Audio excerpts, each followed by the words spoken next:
ಇದೇ ಯುಎಸ್ಎಗೆ ನಮ್ಮ ಮೇಲೆ ಅಟ್ಯಾಕ್ ಮಾಡ್ರಿ ಅಂತ ಹೇಳಿ ನೋಡ್ರಿ. ಇದೇ ಏರ್ಕ್ರಾಫ್ಟ್ ಕ್ಯಾರಿಯರ್ಗಳು ತಂದು ನಿಂದ್ರಿಸಿ ಇಲ್ಲಿ ಇಂಡಿಯನ್ ಓಷನ್ ತಂದು ನಿಂದ್ರಿಸಿ ಅಟ್ಯಾಕ್ ಮಾಡಂತ ಹೇಳಿ ನೋಡ್ರಿ. ಯಾಕೆ ಮಾಡಲ್ರಿ?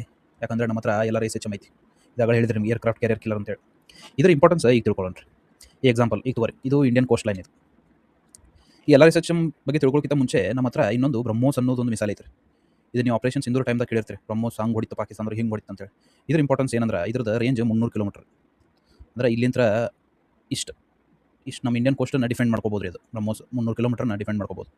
ಇದ್ರದ್ದು ಇಂಟ್ರೆಸ್ಟಿಂಗ್ ಎಕ್ಸಾಂಪಲ್ ಹೇಳ್ತೀನಿ ಕೇಳಿ. ಬ್ರಹ್ಮೋಸ್ ಏನು ಮಾಡ್ತಂತ ಹೇಳಿ ಆಪರೇಷನ್ ಸಿಂಧೂರ್ ಟೈಮ್ದಾಗ ಪಾಕಿಸ್ತಾನದ ಏರ್ ಬೇಸ್ ಇತ್ತು. ಏರ್ ಬೇಸ್ ಅಂದ್ರೆ ಈಗ ಏರೋಪ್ಲೇನ್ಗಳನ್ನು ಲಾಂಚ್ ಮಾಡ್ತಾರಲ್ರಿ, ಅದು ಏರ್ ಬೇಸ್. ಹಿಂಗೆ 2 ಏರ್ವೇಸ್ ಇದ್ರು ಇವರು.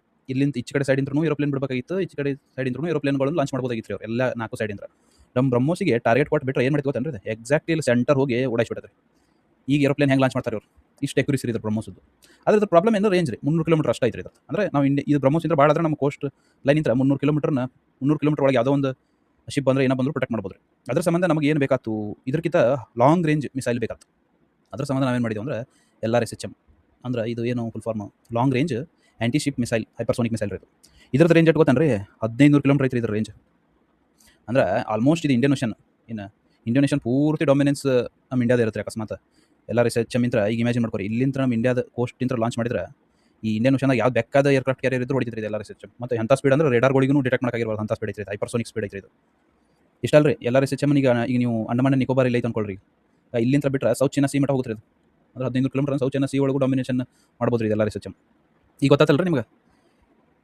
ಯಾಕೆ ಇದು ಸುಮ್ಮನೆ ಸಣ್ಣ ರೀಸನ್ ಅಷ್ಟೇ ರೀ. ಇದು ರೀಸೆಂಟ್ ಆಗೈತೆ ಅಂತ ಕೇಳತ್ತೀನಿ ರೀ. ಇದು ಒಂದು ರೀಸನ್ ಇಂತ್ರ ಅಟ್ಯಾಕ್ ಮಾಡೋಕ್ಕಾಗಲ್ಲ ಅಂತ ಹೇಳಕತ್ತಿಲ್ಲ ನಾನು ನಿಮ್ಗೆ. ಇದೊಂದು ಸಣ್ಣ ರೀಸನ್. ಇದಕ್ಕೆ 2026 ರಿಪಬ್ಲಿಕ್ ಡೇ ಪರೇಡ್ದಾಗ ಇದನ್ನು ಶೋಕೇಸ್ ಮಾಡಿದ್ವಿ ನಾವು.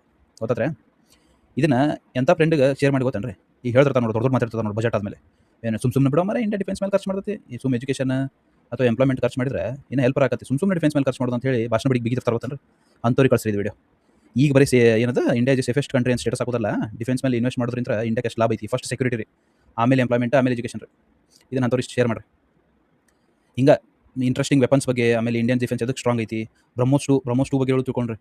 ಇದೇನಂದ್ರೆ ಈಗ ಬ್ರಹ್ಮೋಸ್ 1 ಇದ್ರ ಅಪ್ಪು ಬರತ್ತದ್ರಿ. ಇನ್ನು ಬ್ರಹ್ಮೋಸ್ 2, ಈ ಬ್ರಹ್ಮೋಸ್ 1ಗೆ ಈ ಪಾಕಿಸ್ತಾನದವ್ರು ಉರ್ಲಾಕೊಳ್ಳೋಂಗಾಗೈತಿ. ಇನ್ನು ಬ್ರಹ್ಮೋಸ್ 2 ಬಂದ್ರೆ ಅವ್ರು ಏನು ಉಳಿಯಂಗೆ ಕಾಣಲ್ರಿ ಅವ್ರು ಪಾಕಿಸ್ತಾನದವ್ರು. ಹಂಗೆ ಇಂಟ್ರೆಸ್ಟಿಂಗ್ ಯಾವ್ಯಾವ ಆಕಾಶ, ಸರ್ಫೇಸ್ ಟು ಏರ್ ಮಿಸೈಲ್, ಆಮೇಲೆ ಹಿಂಗೆ ವೆರೈಟಿ ವೆಪನ್ಗಳ ಬಗ್ಗೆ ತಿಳ್ಕೊಬೇಕಂದ್ರೆ ಈ ನನ್ನ ಪೇಜನ್ನು ಫಾಲೋ ಮಾಡಿರಿ.